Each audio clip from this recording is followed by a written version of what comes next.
segunda evaluación práctica, bastante sencilla, ¿okay?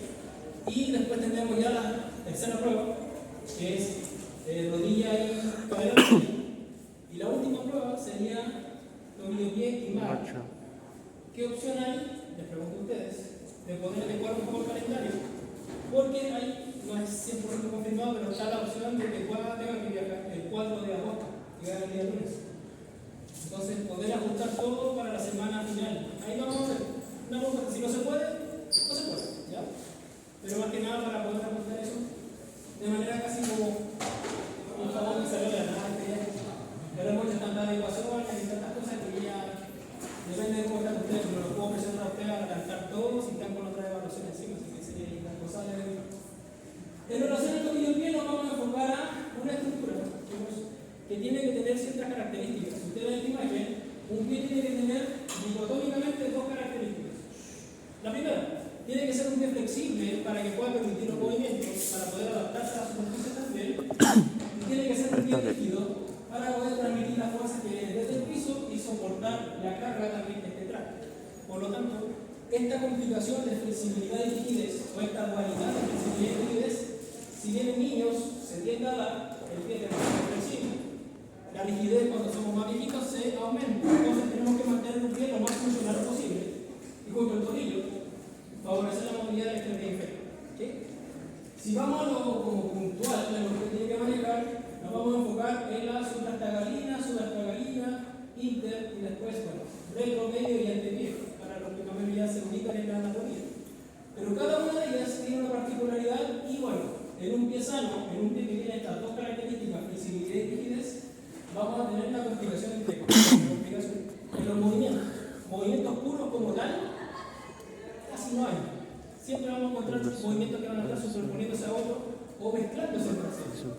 Por eso el pie es tan difícil también de tener una órtesis que sea como de las características que tengamos que tener, una prótesis mucho más difícil también, producto de esta flexibilidad que tenemos que darle a esta articulación. Si ustedes observan acá, podemos ver todas las estructuras que usted conoce del pie: el retropié, el calcáneo y el astrágalo. ¿Cómo se llaman los huesos del medio pie? Para empezar a soltar un poquito. Las tres cuñas. Navicular. ¿Cuál más? Navicular. ¿Y el? Escafoide. Navicular, escafoide del pie. Astrágalo. Uniforme, etc. Y en el antepié tenemos los metatarsianos y la falange.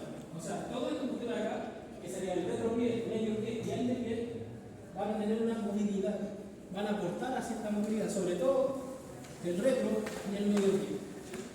¿Qué movimientos puede hacer su pie? Su tobillo. Partamos por el tobillo. Dorsiflexión. Dorsiflexión. Flexión plantar. ¿Se puede hacer dorsiflexión y flexión plantar sin modificar la forma del pie?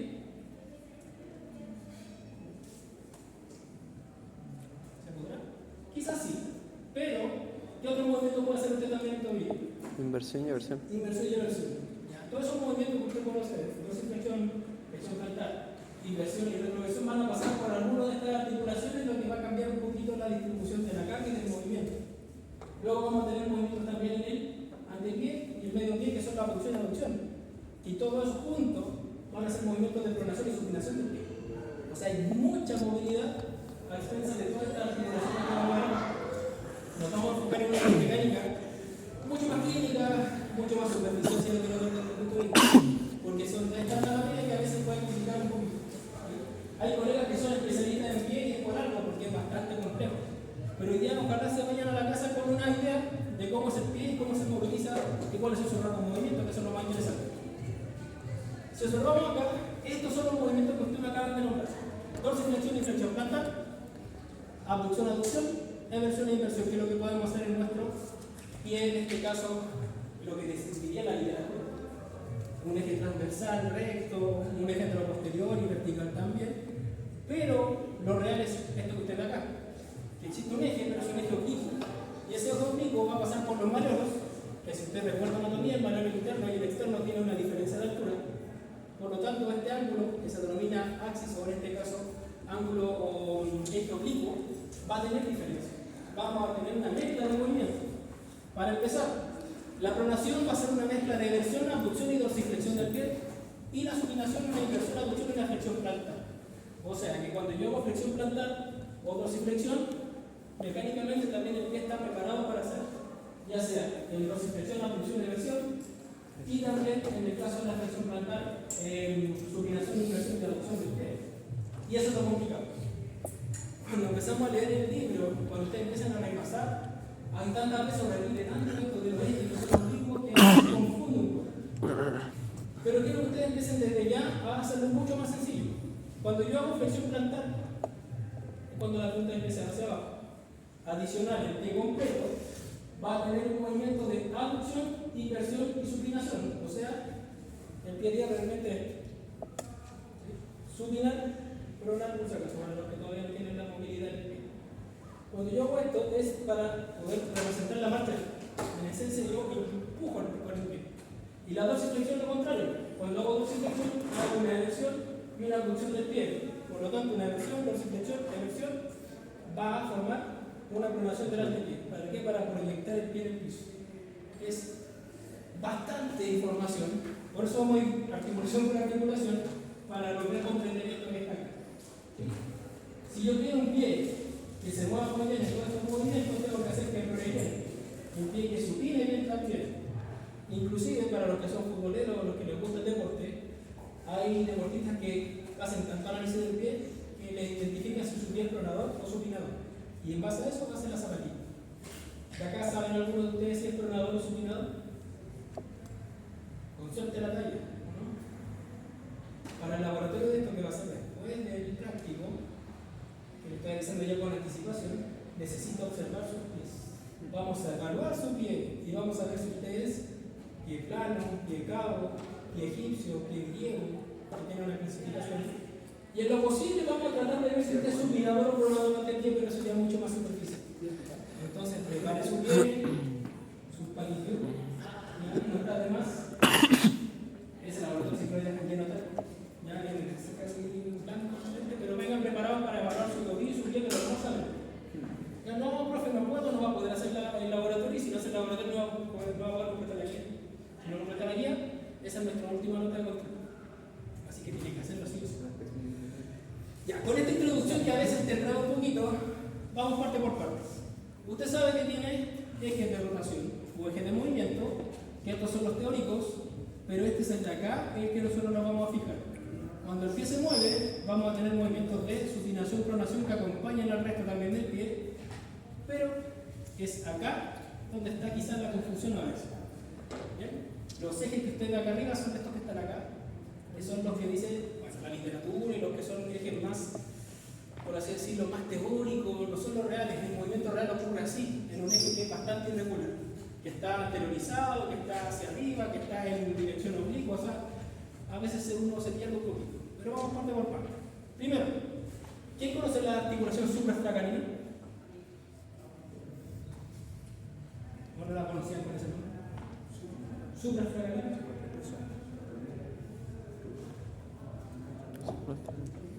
Tío, pero la tragalina.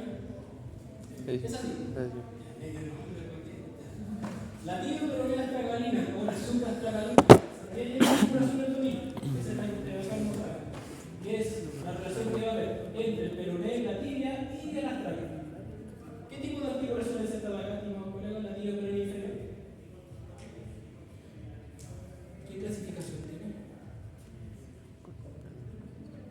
Es una diartrosis, una sinartrosis, una fiartrosis. Es una sistemosis, porque acá hay una membrana interósea. Es bastante particular. Se mueve sí, pero poquito. Hay una pequeña pista. Si se mueve poco, ¿qué será? Díganlo, si no, nos vamos a equivocar. El registro va a quedar en su computador. ¿Cuáles son las articulaciones que se mueven mucho? La diartrosis, la anfiartrosis o la sinartrosis. La diartrosis, las que no se mueven nunca. La sinartrosis, las que se mueven poquito, una anfiartrosis. Esta anfiartrosis va a tener acá cartílago entre comillas, pero va a ser una articulación que se mueve y se ajusta un poquito. No solamente va a tener movilidad, sino que va una lesión, sino que se va a ajustar y van a formar una estructura que, si usted la ve acá, parece una mortaja. Por eso hablamos de que esta articulación es la mortaja tibio-peroneal tragalina. Y para los que no quizás se acuerdan lo que vemos acá, tiene que ver con una trompe. Al ser una trompeartrosis, ¿qué movimientos vamos a realizar ahí? Imagínense el codo también era una trompeartrosis. Sí. ¿Cuántos movimientos puede hacer la abdominal? Un plano solo, presión y extensión. Acá, si también es una trompeartrosis, ¿qué movimientos vamos a hacer? Dorsiflexión y siempre. Inflexión frontal.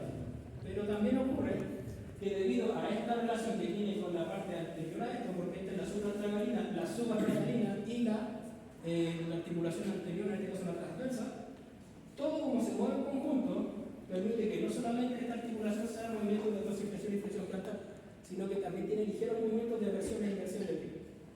Por eso les digo que todo esto del pie es una mezcla de todas las articulaciones que vamos a ver. Pero el movimiento prioritario de esta tibiomenoastragalina o la suprastragalina, para poder acordarnos con una sola palabra, es más fácil así, es la flexión y la extensión. ¿Sí? Si ustedes ven acá, ¿qué ligamentos se les viene a la mente de inmediato cuando usted escucha la tibiomenoastragalina? Por favor, ahí no me dejen solo, por favor, lo hagan acá. O sea, que también se da el ese sobre todo. Ese. Hay uno más que está. El ligamento tibiomenoastragalina anterior. Ese clásico se rompió. El ligamento deltoideo. ¿Sí? Todo lo que tiene que ver con la parte interna y externa del pie, por favor, los tienen que volver a repasar porque en el tobillo son indispensables para el movimiento. Para los que quizás todavía no se acuerdan, aquí van a estar la tensión de todos estos ligamentos, sobre todo del deltoideo y del tibiomenoastragalino, porque me interesa que sepan cuáles son los movimientos que limitan, sobre todo los movimientos laterales de versión y inversión de pie. En la versión se van a tensar obviamente todo lo que vamos a ver acá de la parte deltoidea y de la parte más externa vamos a tener la inversión como parte de la tensión de estos elementos. ¿Sí? Debido a que el pie, insisto nuevamente, tiene tantos huesos que la van a conformar, es muy lesionado, es muy alterado, pero también la funcionalidad es bastante importante. Quiero que se fijen bien los colores que están aquí. Están azul, toda la cámara. Lo que están azul, chicos, es el eje teórico. Ese es el eje bimalular o el eje entre los maliolos, lo que supuestamente debería ser un eje teórico, un eje que la literatura dice que debería ser un eje real. ¿Sí? Aquí lo vemos por posterior y aquí lo vemos por arriba. Pero debido a que los maliolos no son lineales, sino que tienen también pequeñas diferencias estructurales, nuestro eje bimaliolar se va a inclinar en un plano frontal en unos 10 grados y se va a ir hacia adelante unos 8 grados. 6 a 8 grados aproximadamente. ¿Qué pasa con esto? Aunque no lo crean, que el eje sea oblicuo hace que los movimientos sean complementarios, o en este caso sean movimientos que se van a acoplar. Al momento de hacer una dorsiflexión, al momento de hacer una flexión plantar, se agrega un movimiento más. ¿Sí? Entonces, esto es lo que tienen que ir sumando de a poco. Cuando yo hago dorsiflexión, el pie se tiende a ir a una pronación. Entonces, cuando yo hago esto, el pie se tiende a ir hacia adentro, la pronación. Y cuando yo hago flexión plantar, el pie se tiende a ir a la supinación. Yo sé que la mano es más fácil. Supino, prono. ¿Cómo sería la supinación en el pie? Difícil. ¿Supinación? Pronación. ¿Okay? ¿Por qué creen ustedes que la dorsiflexión el pie se prona? Estamos acá. Al dorsiflexionar o hacer dorsiflexión, el pie, como tiene un eje oblicuo y se complementa al otro movimiento, o se acopla al otro movimiento, el pie se va en pronación. Mira, así, eso está usted. Sí. Cuando usted apoya el pie en el piso, cuando usted está caminando, apoya el talón, ¿cómo cae el pie? Entonces, flexión o flexión plantar. Se nos cae así. Caminamos. Sino que apoyamos el talón. Por lo tanto, hay una dorsiflexión. Y después de ese movimiento, ¿qué tengo que hacer con el pie? El pie se queda ahí. El pie se apoya en el piso. Entonces, para que el pie se apoye como corresponde en el piso, la dorsiflexión prepara el movimiento para que el pie haga pronación y apoyemos el pie en el piso. ¿Sí? Es una mecánica adicional. Dorsiflexión, prono. En cambio, cuando voy a hacer una flexión plantar, impulso. Voy a impulsar hacia afuera. Por lo tanto, voy a tener acá un movimiento de supinación. Prono, supino. Cuando yo estoy haciendo flexión plantar, supino. supino, me voy por todo el borde lateral y eso prepara el pie para que si impulsa se haga. O sea, todo lo que estamos viendo ahora es para poder optimizar la mecánica del pie. ¿Sí? Sé que no es fácil, sé que a veces cuando hablamos de ejes oblicuos que están desviados, no es como el codo, no es como la rodilla que sea uno oblicuo. Acá el pie es como la muñeca y mano, un poquito más complejo, yo diría que mucho más complejo que muñeca y mano.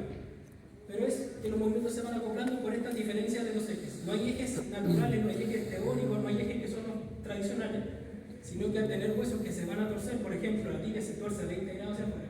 No lo quise poner porque es anatomía y no vamos a estar acá hablando de anatomía 15-20 minutos. Eso ya lo vieron. Pero, para los que quizás quieran complementar esto mucho más, el capítulo de Newman parte de la osteología y termina con todo esto. Así que repásenlo así que a lo mejor no le queda bien claro ahora y conversamos también después. Pero les agradezco un montón que estén acá porque aquí pueden al menos darse cuenta de todo lo que van a tener que ustedes quizás ir repasando. Y cualquier duda o consulta también hagan a la media. Entonces, eje neutro, dorsiflexión, crono, flexión plantar, supino, por el eje oblicuo que tengo acá. Los movimientos van a ir variando. Lo que están ahí son los grados de la cinemática. Vamos a hacer una diferencia con las otras clases. En otras clases hablamos de todo y al final damos la cinemática y la artokinemática. Acá vamos a ir por articulación, así no se enreda. ¿Sí?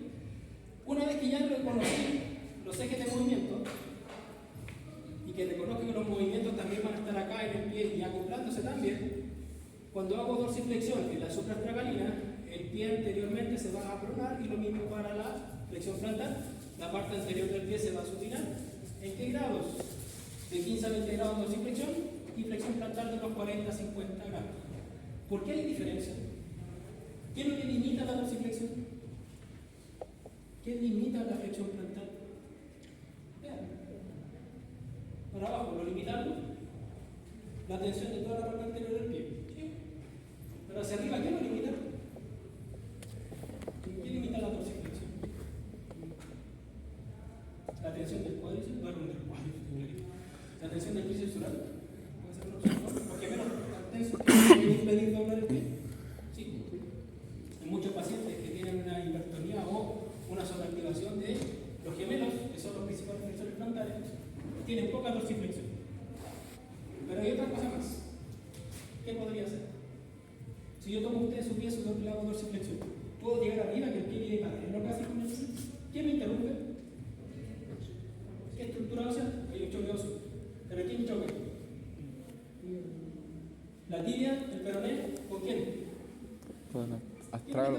Pero el astrágalo. ¿Por qué? Porque anteriormente el astrágalo es más ancho que más corto. Anatómicamente pasa esto. Tenemos una estructura que no es simétrica, sino que es asimétrica. Hacia adelante es mucho más ancho que hacia posterior. Por lo tanto, limita la dorsiflexión. ¿Sí? Es una limitación anatómica. Ahí tenemos la diferencia entre uno y otro. Principales flexores dorsales del pie. Flexión dorsal, el tibial anterior. Tibial anterior, ¿qué más?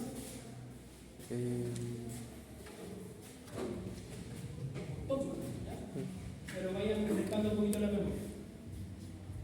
Si observamos el movimiento de dorsiflexión y flexión plantar, es vital para el ciclo de la marca, que vamos a ver más adelante. Pero cuando yo voy al talón y después despego, mi tobillo tiene que estar en una activación que tiene que estar sí o sí. No es lo mismo caminar así. ¿O no se movimientan así? ¿O usted camina? Supuestamente tengo que caminar así. ¿En qué parte de la marcha yo no estoy organizando el tobillo? Imagínense que tiene una alteración en el L4 que es para el tema del tobillo.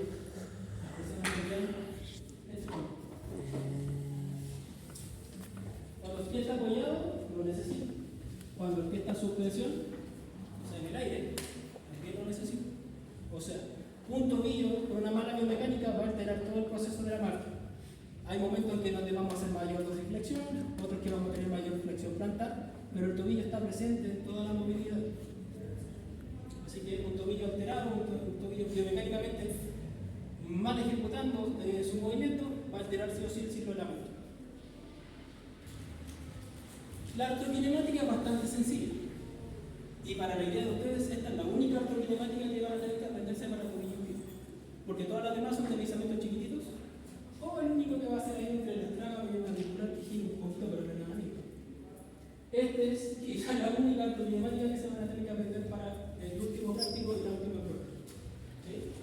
Cuando yo hago dorsiflexión, ¿sí? El rodamiento va a ser hacia superior, pero el astrágalo se va a deslizar hacia atrás o hacia posterior en relación a la tibia más que anterior. Y cuando yo hago flexión plantar, hay un rodamiento hacia inferior, pero un deslizamiento hacia anterior de nuestro astrágalo en comparación a la articulación que va a hacer con la tibia. O por lo tanto, ¿qué tengo que yo permitir en la dorsiflexión y flexión plantar? Cuando hago dorsiflexión, el astrágalo se desliza hacia atrás. Cuando hago flexión plantar, el astrágalo se desliza hacia adelante. ¿Quiénes de acá se han esguinzado el tobillo? Uno, nadie, dos, tres. ¿Cómo queda el tobillo posterior al de 15? Aparte del dolor, te hace hinchando. ¿Queda con la misma movilidad? ¿Quién limita la movilidad cuando está hinchado? Obviamente la inflamación, el edema. Pero después de que pasa el edema, el tobillo se comporta igual. Se siente extraño, ¿no? Como que la pisada no es la misma, hasta que después pasa el tiempo y ya como que empezamos a recuperar. Esa misma lesión que usted tuvo, la va a tener el paciente. ¿Cuál es la mecánica de la E15? ¿Hacia dónde se va el pie? ¿Hacia la dorsiflexión? Casi se va hacia la flexión plantar. ¿Hacia adentro o hacia afuera? Hacia una inversión, provocando un mecanismo de lesión. Por lo tanto, ¿qué movimiento estamos haciendo? Dorsiflexión, flexión plantar. Se hace una flexión plantar cuando se 15, se cae. Si yo hago flexión plantar, el astrágalo hacia dónde se dirige, se desliza hacia adelante. ¿Ya? Y usted se dio cuenta después de que se pegó, se cayó y se desinflamó, si su astrágalo se volviera hacia atrás. Y esa es parte de la mecánica del 15. Lo vamos a ver en el laboratorio. Yo ya tengo un paciente listo en uno de los laboratorios, pero si tienen alguien que quiera o que después de un 15 no quedó bien, me lo traen, lo vemos al tiro. Porque muchas veces el astrágalo, al yo tener este mecanismo de lesión que es una flexión plantar y inversión, porque eso es, se desliza hacia adelante y después, producto del movimiento tan brusco, no se vuelve hacia atrás y queda impactado. ¿Qué hace el kine? Un poquito de quiropraxia, si es que se maneja, o una NAI tratando de tirarlo para atrás, ¿sí? Para favorecer eso. El paciente, sin mentirle, si un E15 grado 1, o una contusión, un daño, un E15 2 y 3 no paga. Si usted hace un poquito de movimiento del mismo, se enguinzó y al momento le hace hacia atrás y atrás, el paciente se cura de inmediato. Y así de efectivo. Porque muchas veces las limitaciones del movimiento son por esto. Porque el astral se desliza hacia adelante, producto de la dosis de la flexión plantar, pero no vuelve hacia atrás. ¿Y qué hace el kine? Vuelve a colocar y el paciente puede seguir jugando, no, porque se dispendió. Pero el porfiado sigue jugando. ¿Dudas hasta acá? Súper sencillo.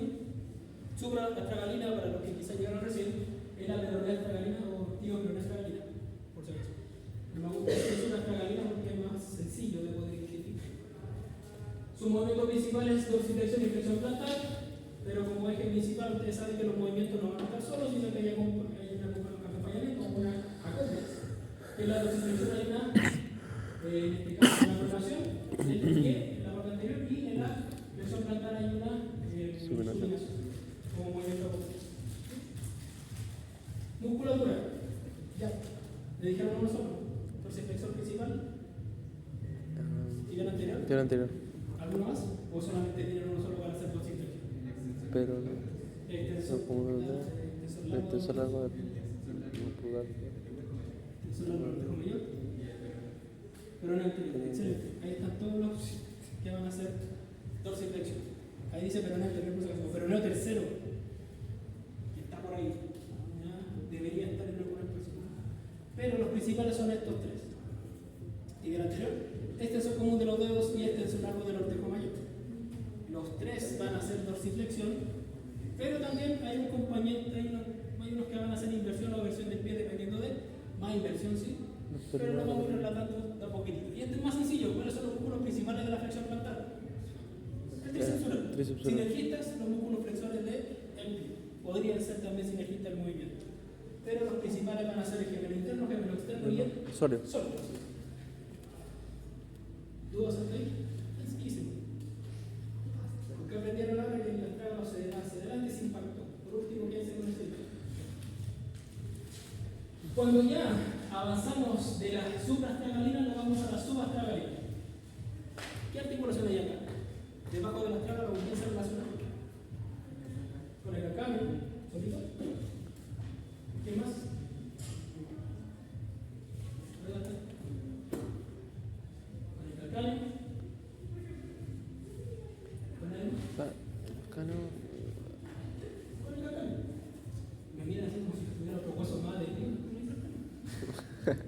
tiene tres apoyos, uno posterior, medial y lateral. Ahí están sustentados por un tallo que a algunos les encanta en el práctico. Ese es el único que me aprendí cuando estaba en primero, después ya me aprendí el resto de lo que era el calcáneo. Para identificar si es derecha e izquierda es el punto. Pero vamos a tener acá también una articulación, y es bastante particular. No vamos a tener ortokinemática como tal.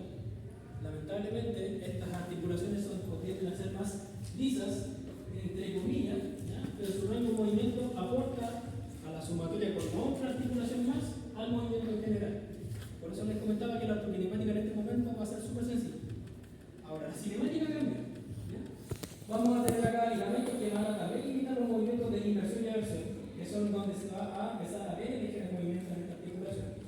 Y una inversión y aversión que la podemos ver ahí. O sea, toda la parte del retropié, para ser bastante sencillo esto, el retropié que va a generar el movimiento de dorsiflexión y flexión plantar junto con la tibia, pero adicional a eso vamos a tener un movimiento de inversión y flexión, pero eso se va a dar más en la subastragalina y vamos a ver que también va a estar más adelante en el arco transverso. También se va a funcionar ahí en la parte de estos movimientos de inversión y aversión. Ese que esté ahí es en este caso el eje anteroposterior y un eje vertical. Ese es el teórico para los movimientos de inversión y aversión, pero realmente el que vamos nosotros a utilizar es el que usted va acá abajo. Este es el ángulo que normalmente vamos a observar en el paciente, en comparación acá que tiene unos 40 grados aproximadamente de inclinación en relación al eje teórico, que pasa por debajo de la astragal. En este eje, aquí lo podemos ver que también no está lineal, no es un eje, como se podría decir, que sigue una línea recta, sino que también va a tener cierto grado de va a ser oblicuo, va a ser por donde vamos a tener movimientos de inversión y aversión.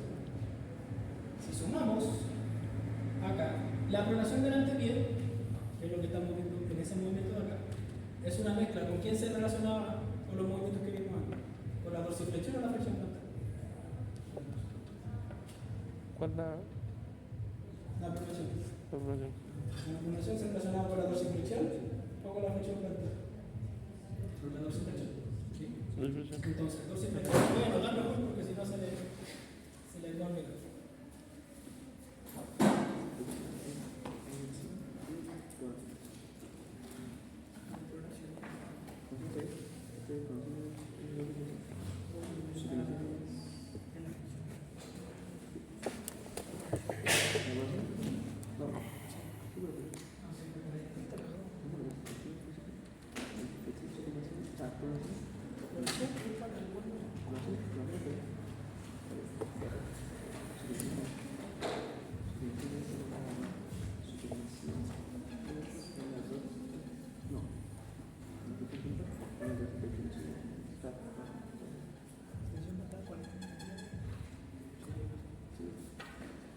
Los movimientos de inversión y aversión también van a tener un componente acá que va a ser adicional o va a estar acoplado al movimiento de lo que vimos en la primera parte, en la subastragalina. La subastragalina, por ejemplo, cuando yo hago un movimiento de eversión, o sea, el pie hacia afuera, creo que vamos a menos imaginando cuáles son los movimientos, no puedo hacer muy gráfico, pero hacia afuera, vamos a tener un componente de pronación también dentro de su movimiento. Entonces, si vemos acá, la pronación va a seguir siendo la dorsiflexión, pero también agregamos la eversión. Y en la supinación, con la flexión plantar, sería la inversión. Y si nos adelantamos un poquito, la eversión, que es llevar el talón hacia afuera, va acompañado de una abducción del pie. Y eso es una pronunciación. Y la rotación acá, la inversión sería una abducción del pie. O sea, si usted quiere recuperar a su paciente completamente, porque tuvo un accidente de tobillo, de una 15, lo que sea, tiene que pensar que no solamente tiene que recuperar un solo movimiento, sino que tiene que recuperar una serie de movimientos que van a complementar el resto. Todo usted que lo vea con un equícito bien de solo dorsiflexión y flexión plantar, porque están atacando solamente un arco o un eje, tienen que trabajar también los de acá. Estos no se mueven tanto, pero sí posicionan el pie. Estos de acá son los que van a movilizar el tobillo y le van a permitir que su pie sea flexible, pero a la vez también sea rígido para poder transmitir las cargas.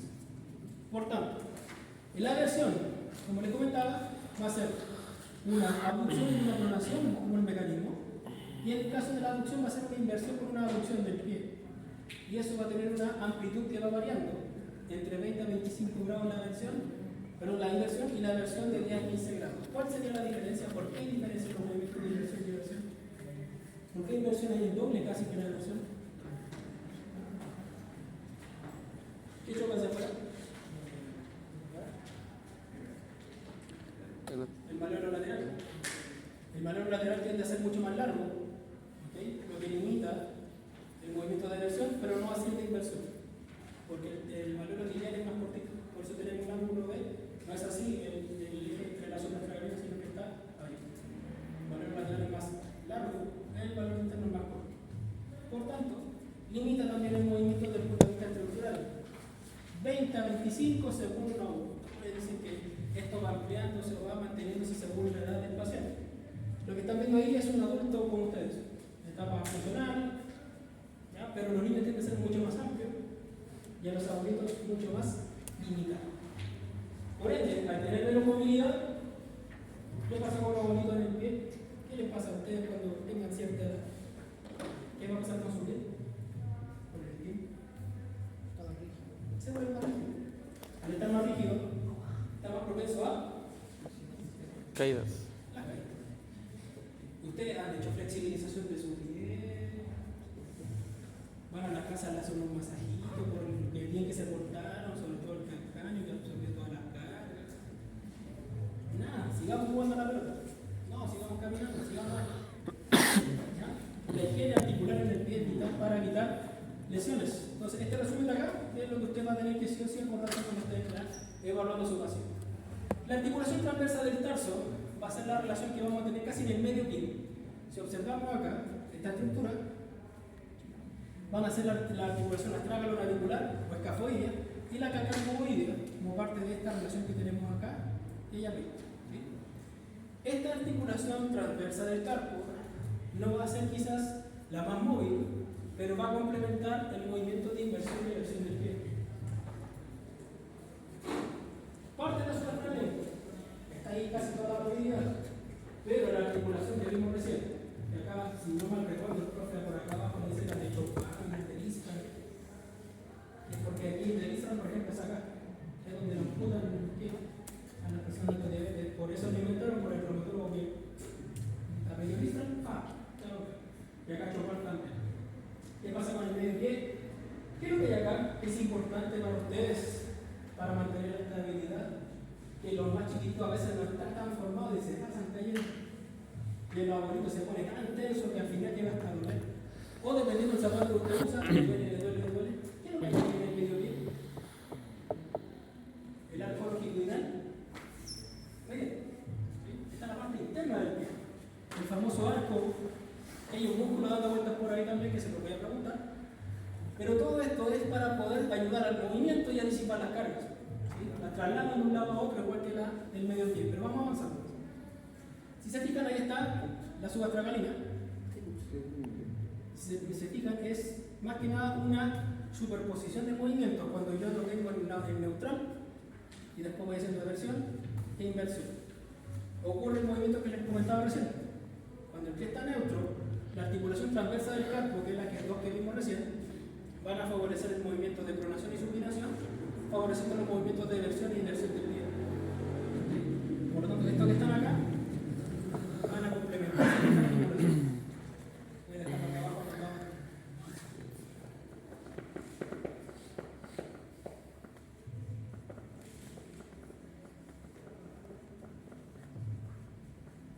Para que nosotros tengamos una eversión y supinación, en este caso una eversión y inversión como corresponde, tenemos que, más que nada, tener un buen trabajo de la articulación transversa del carpo más la subastragalina.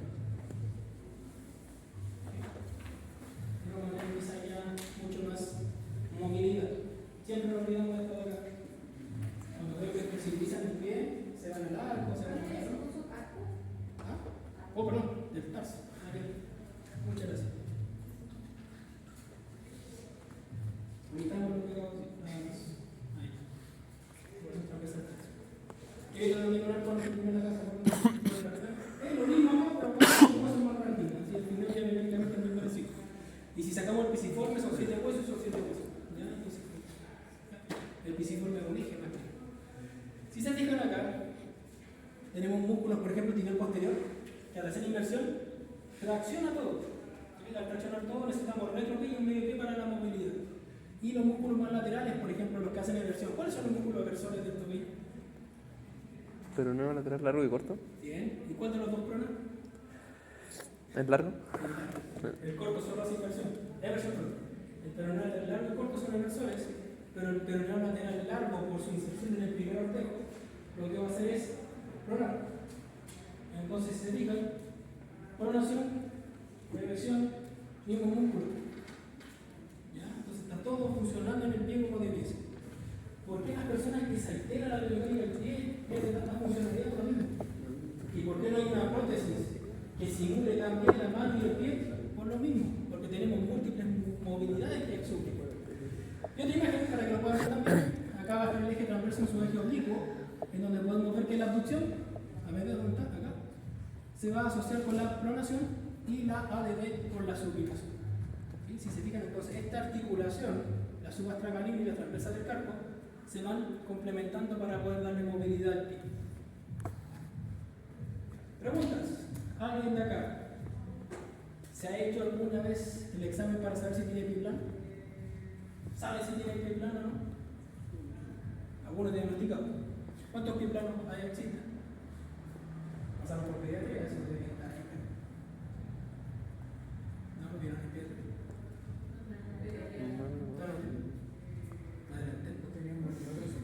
Es una mezcla entre tercer y segundo, disculpen que había No lo vi, un ¿no? poco de eso. No lo vi. No lo vi. Van a saber lo que es un pie plano porque lo vamos a ver ahora. Que el arco longitudinal va a permitir transmitir cargas. Ahí lo vamos a analizar con más detalle en el laboratorio. Pero este arco no se forma por sí solo, sino que vamos a tener acá un arco que se presenta y se debe presentar tanto en carga como en descarga. O sea, por el pie apoyado o en el pie en el aire. Las personas con pie plano, al momento, algunas, de levantar el pie, algunas veces se deforma el arco, pero al cargar el peso no se forma el arco, o sea, plano. Ese sería un pie plano flácido. Y un pie plano espástico, que se denomina también, es cuando este arco, al estar apoyado, se aplana, y cuando está de pie, se aplana. Entonces, para su tranquilidad, en el laboratorio vamos a determinar si tiene pie plano o lo contrario. ¿Saben qué es lo contrario del pie plano? ¿Equino? Este pie cabo, ahí va a estar la definición de esto. El pie cabo se utiliza más cuando se rigidiza por estas tensiones tantas que va a formar una concavidad en la parte medial del pie. ¿Cuál es el problema de eso? Genera molestia al estar descalzo, el uso de ciertos zapatos también genera un pie cabo, estos zapatos que son muy estrechos o con punta, tacones, etc. Aumentan el cabo de los pies y alteran también su biomecánica. ¿Para qué existe este arco longitudinal transverso y medial? El arco transverso se forma por la articulación transversal del tarso, ¿sí? Y el arco longitudinal se forma gracias más que nada a la tensión del músculo tibial, ¿cuál es el anterior o el posterior? Es profundo y es el guardián de la bóveda plantar.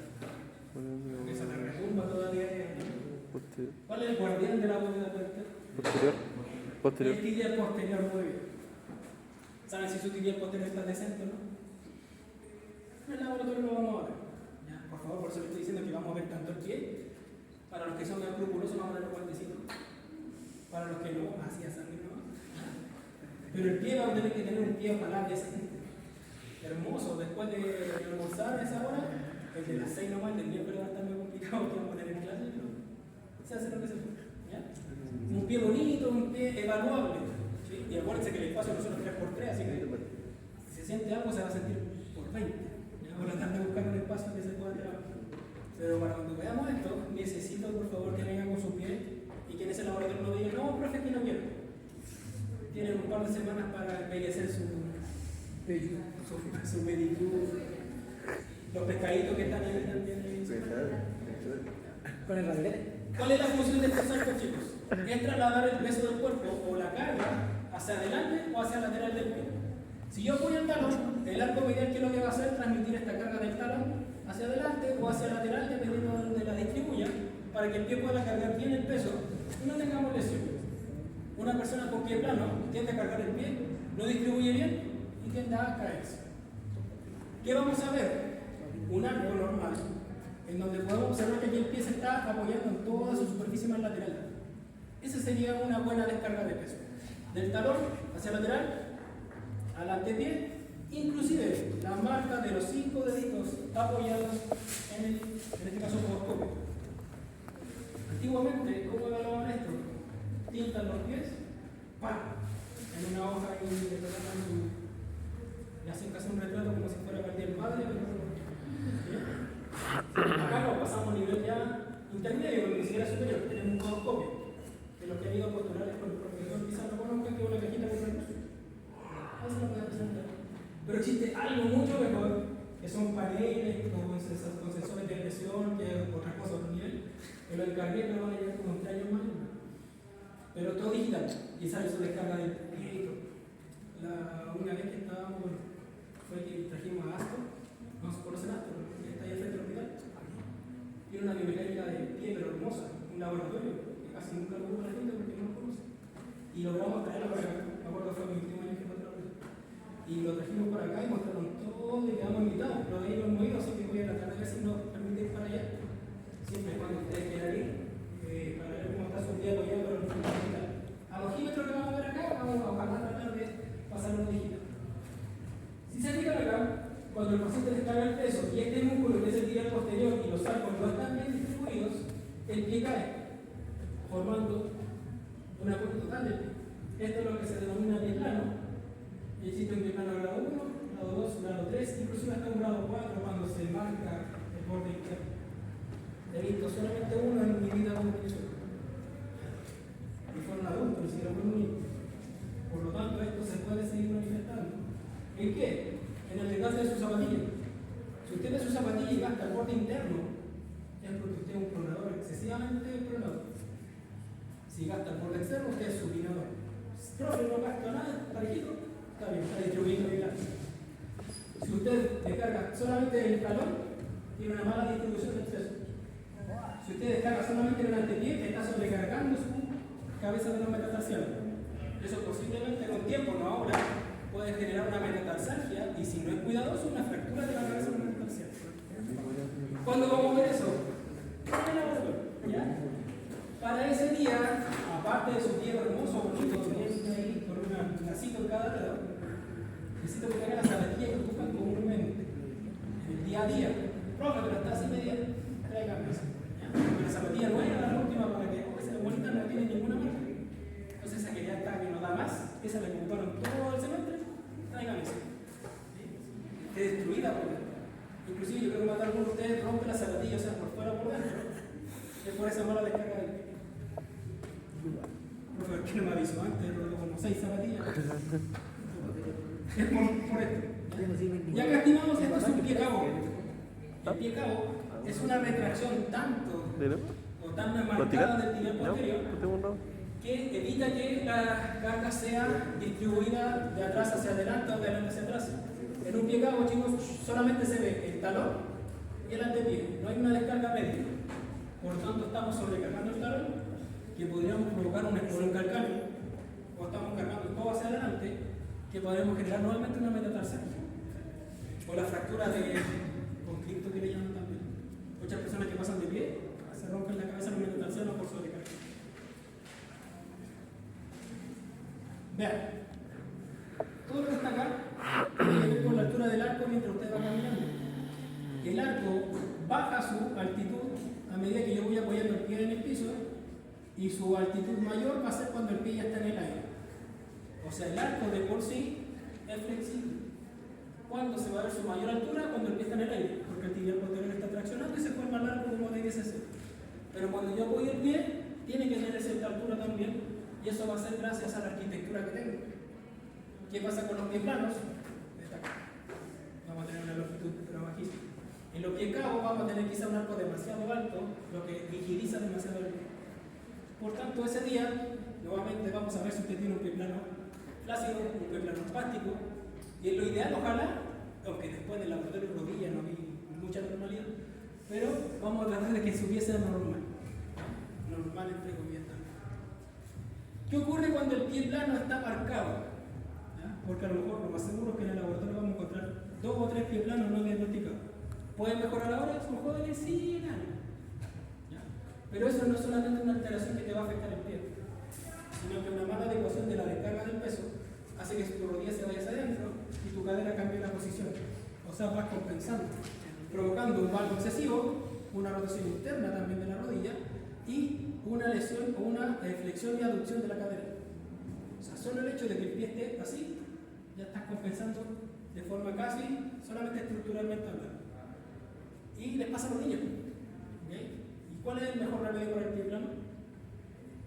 ¿Qué hace el fisiatra que le colocó? Plantilla. ¿Qué hace la plantilla? Levanta el pie y arregla todo este proceso que se estaba desajustando. Los papás le ponen la plantilla a los niños. No, me duele, me molesta. No sé. El niño va a sufrir. ¿Un niño con 2 años puede sufrir pie plano? Por 1 año, cuando empiezan a caminar. 1 año ya, por unos 4 años. ¿Han visto las patitas de la bolita? Los pies. Tiene la forma de un pie así como estamos viendo ahí. Un bollo. ¿Sí? Usted de 1 año sigue estando ahí. Hoy mi hijo tiene pie plano, hay que llevarlo al oficial, le dice un oficial, póngale martillo. 1 año. El niño sabe ubicar y está planificando y poniéndole algo que va a impedir que él pueda hacer retroalimentación con el entorno. A los 3 años recién, y la literatura dice un poco más o menos, recién podemos diagnosticar un pie plano. Pero me llegó un montón de personas preguntándome 1 año y 2 años, oye, mi hijo parece que tiene pie plano. No, todavía está teniendo distribuir las cargas. ¿Por qué? ¿Cuál es la principal sintomatología entre la mía que dicen los papás cuando un niño puede tener pie plano? Que se cae. Oye, mi hijo se pasa cayendo, tiene pie plano. ¿Qué es lo que tiene? Torpeza motora, ¿no? Porque el niño es torpe motrimente, tiene que adecuar eso.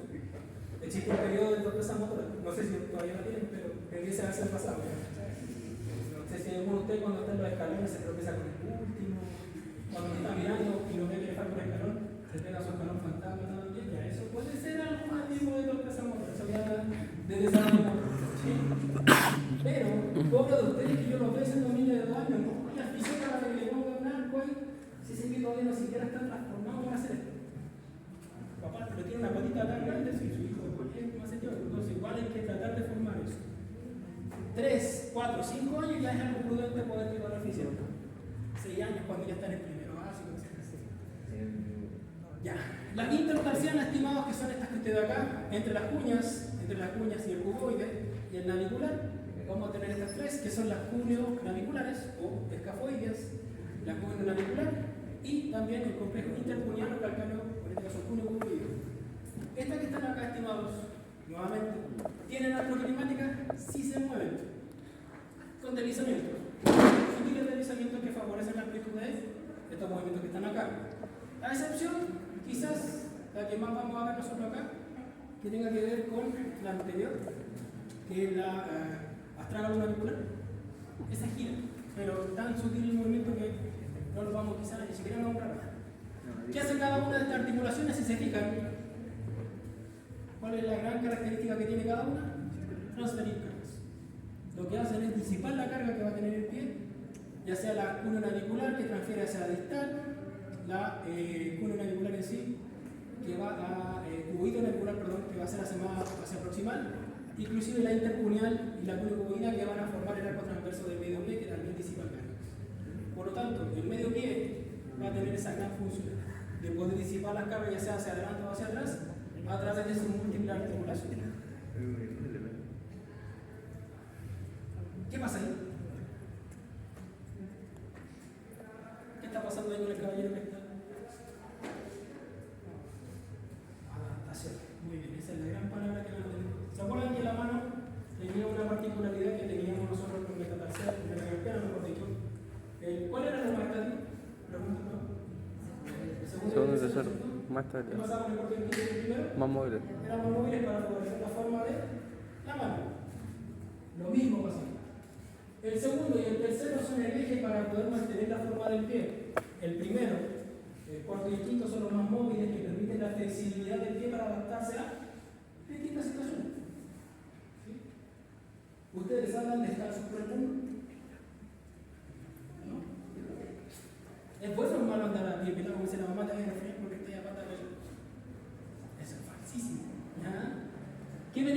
andar a pie descalzo. Distribución de las cargas, formación de todo esto. Pero ¿qué hacen ahora en invierno las guaguitas o los más chiquitos? ¿Cómo los tienen? Uno calcetín, y así unos zapatos. Y guaguas de 2 años con así unos zapatos hermosos, pero parecen botas y la aguanta ahí. ¿Ya? ¿Pueden distribuir las cargas? ¿Podemos formar esto? No lo hacen. Tampoco le estoy diciendo ahora que hacen 10 grados, 15 grados, que lo mantengan sin ni una cuestión. Ojalá que sí. Pero hay que dar experiencia a los más pequeños. ¿Ya? A los más chiquititos que caminen sobre el pasto. Si no hay pasto, a la arena. Pero no, que la arena le va a quemar el pececito. Pongámosle una chala. 2 años y tiene una baba que vale más cara que las zapatillas que nos traímos nosotros. Para nada. Y me gusta cuando le pones sketch, no es un pie para un niño de 2 3 años que está gateando. Si está gateando, tiene 8 o 10 meses, no tiene que usar zapatillas. Y le pones algo en la punta para que el papá que es más ansioso le compre un zapato porque es para que le pueda anticipar. Tampoco quiero decir que a mi hijo no le compro zapatos por una ocasión que tiene zapatos. Pero la van a llegar a casi sin zapatos. Es netamente algo de estímulo. Si usted quiere formar un buen arco, si quiere estimular muy bien esta adaptabilidad y esta flexibilidad del pie, hay que darle estímulo. Ustedes ahora se subirían a esta roca con sandalias, para no decir ya, porque se me sale la con la cibo no se suben a esa piedra, ¿no es cierto? ¿Por qué? Y me puede traicionar, ¿no es cierto?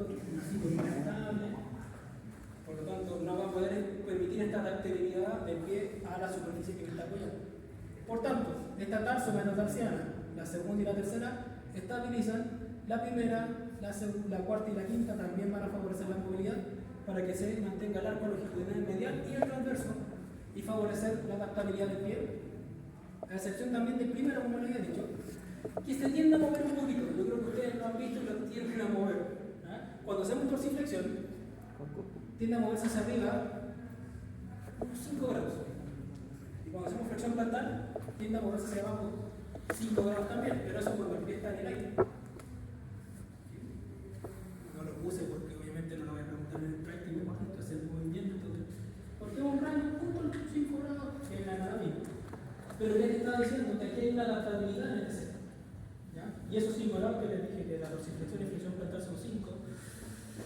Es cuando el pie está en el aire, y cuando el pie está en el aire no me sirve mucho funcionalmente hablando. Cuando estamos con el pie apoyado, lo que hace sí es adaptarse a la superficie nueva. Y el ortejo mayor tiende a ser un poco más robusto. ¿Por qué? Porque es más grande el ortejo mayor, desde el punto de vista arqueológico. ¿Por qué pasó a ser un dedo gordo y ser estigmatizado como un dedo gordo? Y no puede conocerse como el primer dedo. ¿Qué le dice acá? La de Wolf. Wolf. Acá las manos también, nosotros tenemos falange y toda la misma estructura casi que la del pie. ¿Por qué los de pie son más robustos que los de la mano? Por las cargas. La idea es Wolf. ¿Sí? Si yo comprimo y extiendo el hueso, va a crecer y se la va a adaptar. Esto que ustedes acá, estimados, son las metatarsofalángicas, donde vamos a ver acá. ¿Qué tipo de articulación sería? Si es un cóndilo acá, y ahí tiene una superficie que se va a adaptar a ese cóndilo. ¿Y qué movimientos podemos tener ahí? Flexión y extensión. Los movimientos de abducción y aducción son bastante, por así decirlo, bastante limitados en el aspecto del punto de vista funcional. ¿Dónde vamos a enfocar nosotros en la flexión y extensión? Los dedos tienden a flexionarse y están en unos 30 40 grados de flexión, sobre todo acá. El único que se escapa, porque la extensión es común del segundo al quinto, de 65 grados, es el primer ortejo. ¿Han visto a las bailarinas de ballet cuando se apoyan en un solo pie? ¿Han visto cómo ese dedo casi es unos 90 grados? Aproximadamente son 85 grados que se puede extender. ¿Por qué tiene esa particularidad? Porque al caminar, y me voy a adelantar un poquito, el que va a hacer el impulso para la fase de la marcha y para despegar el pie va a ser el primer ortejo. La carga del pie pasa por el talón, se va por fuera, se acumula en el quinto y en los otros 4, y después al final, cuando llega el primero, hacemos el impulso. Por eso tiene esa flexibilidad adicional. Ahora, una persona con gota, ¿conoce la gota? ¿Qué provoca la gota? Nunca lo escuché el término, le dio la Sí, bola. sí, sí. Pero no sé por qué. Se le acumula ácido o elementos que son acidificantes en el primer dedo, específicamente acá. Producto del consumo excesivo de alimentos que tengan quizás esos mismos que asumen las carnes rojas, Claro. etc. Pero se va acumulando y el paciente lo que hace, como se calcifica esa zona o se tenda a acidificar el medio, duele. Entonces el paciente con gota, en vez de hacer este impulso normal, se van por fuera y empezamos a tener este tipo de daño. No ocupan el primer ortejo, inclusive la marcha es más cortita. La pseudobota, que también es parecida, pero por fosfato de calcio, es la rodilla. Y así van a encontrarse un montón de patologías estimadas que les van a afectar esta biomecánica tradicional. Pero acá aparece una enfermedad, y no sé si usted la tiene, que es una falta de alineación del primer ortejo. Que el primer ortejo me está mirando hacia adelante, algunos lo tienen mirando hacia adentro, y si es peor, rotado hacia afuera. O sea, lo tienen mirando ligeramente, tendría que ser hacia la línea media, y rotado hacia adelante. Es la parte más externa, el famoso alus valgus. ¿Conocen el alus? El juanete. El juanete, el FONASA, alus valgus, viene sangre, ¿ya? Es invalidante. Personas con alus valgus no pueden caminar por esto mismo, como no pueden transferir la carga al primer ortejo, no pueden dar el impulso, caminan de una manera que están compensando. Y la operación se puede hacer, pero es horriblemente compleja la recuperación. La persona tiene que estar acostada no sé cuántas semanas. Porque lo que hacen acá es romper esto y le colocan una aguja, ¿no es que usted ya aguja intramedular? Aquí acá, le dejan el dedo derechito. Son aquí impecables, pero no puede cargar peso porque no puede caminar, si no se va a dañar eso. Y es complejísimo. ¿Ya? Vamos a ver algún valgus ustedes. Ojalá que no. Ojalá que no haya. Pero si a usted se le está formando el juanete, y está viendo que sus dedos cada vez gorditos se arregla más con el segundo, y si se está girando ya es peor, cuando está rotando ya es quirúrgico. Así que no usen zapatos muy punta, amarran el cartón, usen zapatos con mucha punta, porque ahora no se quiere estar dando usar zapatos así, pero tener casi como punta de flecha. Pero se altera la formación del pie, ¿sí? Y la mala distribución, peor todavía. Estimados, ¿qué músculo es ese?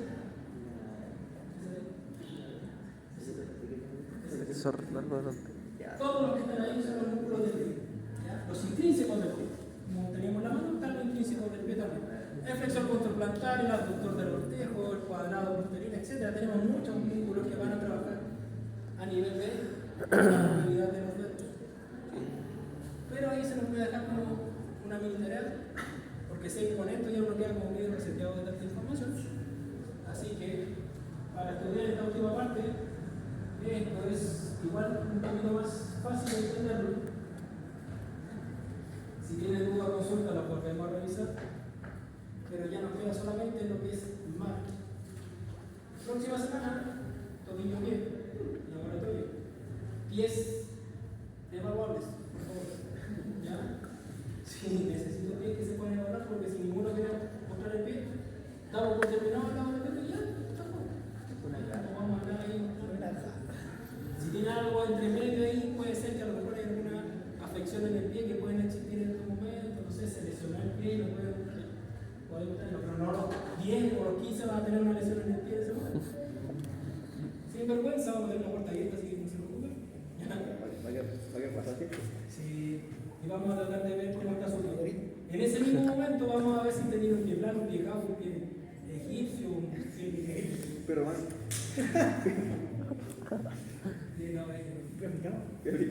Que ese segundo el dedo más largo, más corto que el primero, tiene una denominación. Que supuestamente todos los dedos deberían ser así. Pero hay unos que el segundo se les dispara, se les sale dentro, ya tiene un nombre. También lo vamos a ver esa vez. ¿Qué voy a necesitar? Sus pies y su celular. ¿Para qué? Para que se dé un folio de su estructura. Porque ¿para qué le voy a pedir? Si no llegan, el próximo reunión le voy a pedir el papelógrafo con una tinta china, con el pie en una cuestión ahí como que pierde todo el sentido.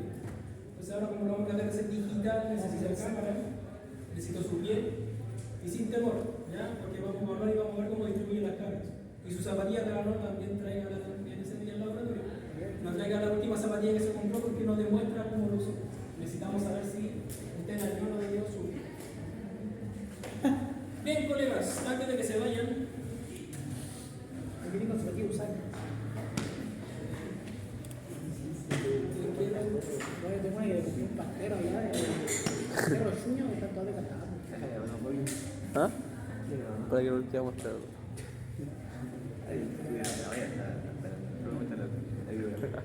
¿Te lo creí? Esta es nuestra realidad. A ver. Estamos acá. ¿Sí? Voy a ampliar esto porque algunos están medio ya. Terminamos de ver tobillo pie. Tenemos un segundo práctico que va a ser esta semana. Sencillito, fácil. ¿Ya? Relajado. Próxima semana, cátedra de mecánica de la marca, la primera. La rodilla, Y supuestamente la semana del 21, evaluación de cadera y rodilla. Junto con el tercer práctico. Después viene una semanita y viene la cuarta evaluación. Junto con el cuarto práctico. Como les comentaba a los que estaban al inicio, esta semana me estaban dando la opción de tener un viaje puntual. Pero si yo modifico esto, voy a tener que hacerles casi 4 evaluaciones en 2 semanas y colapsarla. Entonces, lo más seguro es que dejemos esto tal como está por un tema académico, porque para mí sería re fácil hacerle un práctico y después la semana que sigue otro práctico, pero no es correcto. A mí parece no es ético tampoco. Y una semanita entre medio tampoco es lo más ideal, pero no tenemos más tiempo. ¿Sí? ¿Algún cambio? ¿Alguna propuesta? ¿Adelantamos la prueba para la próxima semana? No. ¿Lo estoy diciendo? No. Estas dividir, si es cadera, rodilla, cadera, se mueve, la rodilla, flexión, la tercera ronda es fácil. No, nada. Ni una modificación, en la misma semana, prueba y cátedra. O sea, Sí. prueba de cátedra y Sí, práctica. mejor. Hablen ahora que hay un parásito. ¿Está bien, no? ¿Ah? ¿Está bien o no? Sí, porque otra vez que tuvimos la prueba, tuve práctica. Ahora tenemos una práctica. Es mejor tener la semana de práctica y la prueba. Sí, está la materia fresquita, weón. Está la materia fresquita ahí de la prueba. Ahora con bendito mío me olvidé todo demás. Lo dejamos todo como acá. Sí, Sí. bro. Próxima semana, el hermoso 14 de julio, un día importantísimo para el mundo. Está bien, perfecto. ¿Qué pasó el 14? Está bien, perfecto. El 11 de septiembre. Él la toma la pastilla y nació el profe Álvaro, así que hermoso ese día. Me iba a pedir ese día libre, pero les voy a dejar una cátedra de menos, así que no voy a venir igual. ¿Ya? No sé en qué estado voy a llegar, pero voy a Yo tengo llegar. la prueba, nosotros. Tenemos la prueba. Me ¿De neuro? un almuerzo, así que no sé qué es. ¿Eh? Ah, en la mañana. Hablar de la marcha. ¿Un cuarto para las 3? Profe, la prueba. Voy a ahora sí, ¿ves? Profe, la prueba de neuro, ¿no? Sí, la prueba. Sí. Entonces tampoco voy a llegar a la prueba. Un cuarto para las 3. Bueno. No, vengo igual intento. Lo que sí, aprovechando que están muchos acá, no todos, pero por favor avisen. Mañana